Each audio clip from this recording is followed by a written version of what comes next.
Mauro, quando eu te conheci, até meio por causa da minha tia, porque minha tia trabalha onde você trabalha também, ela me contou a sua história. E a primeira coisa que veio na minha cabeça foi: eu preciso conhecer o Mauro, eu preciso entrevistar ele, porque é uma história muito bonita. Mauro, eu queria que você contasse essa história aqui hoje nesse podcast. Como que você saiu de servente de pedreiro para presidente de um grande hospital aqui na região de Maringá? Questão muito interessante, porque na verdade não fui eu, foi Deus. Eu não considero que eu cheguei lá, eu considero que Deus me colocou lá.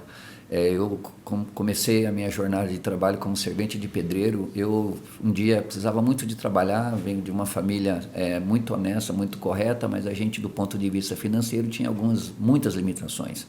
E eu, jovenzinho, precisava trabalhar e eu fiz uma oração e eu falei com Deus: Deus, eu preciso de um trabalho. E eu estava num culto e naquele dia, naquela noite eu tive um sonho e Deus me mostrou uma pessoa num ponto de ônibus e quando o ônibus parava e me perguntava: Mauro, você quer trabalhar para mim? E naquele culto que eu estava, um irmão me falou: olha, Mauro, eu tenho um serviço de servente de pedreiro, você quer? E eu tinha feito oração naquele momento, né? E eu falei: eu quero. E no dia seguinte a gente foi então começar o trabalho. E quando esse irmão amado, é um irmão precioso, um homem que Deus me usou para me abençoar muito, abriu a portinha lá, era o cara do sonho. Era exatamente o homem que eu tinha sonhado naquela noite. Então é por isso que eu repito que, né, como você chegou lá, eu não cheguei, quem me colocou lá foi Deus.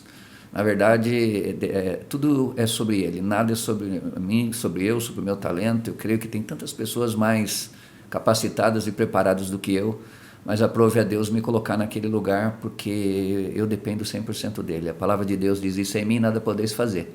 E é verdade, eu não sei como fazer, eu não posso fazer. Eu tenho 25 anos trabalhando na área da saúde, todos os dias quando saio de casa faço a mesma oração: Espírito Santo, por gentileza, me capacita, eu não sei como fazer. Então, respondendo a tua pergunta, como você chegou lá? Eu não cheguei, foi Ele que me colocou.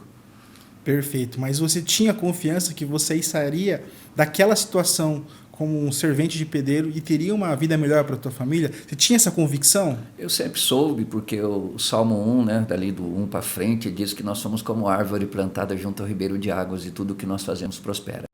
Então, quando eu comecei a trabalhar como servente de pedreiro, eu pensava na minha cabeça: Jesus é o pedreiro, então eu vou servir Ele da melhor forma possível. E eu sabia que Deus ia me colocar muito além do que eu imaginava. Eu só não imaginava que seria tão grande, mas a Bíblia diz: aquele que é poderoso para fazer infinitamente mais do que tudo aquilo que pedimos ou pensamos. Eu sabia, Bruno, que Deus estava na minha jornada, eu sempre dependi dEle e eu tinha certeza que Ele ia me levar a voos muito altos. Eu não imaginava que seria tão grande.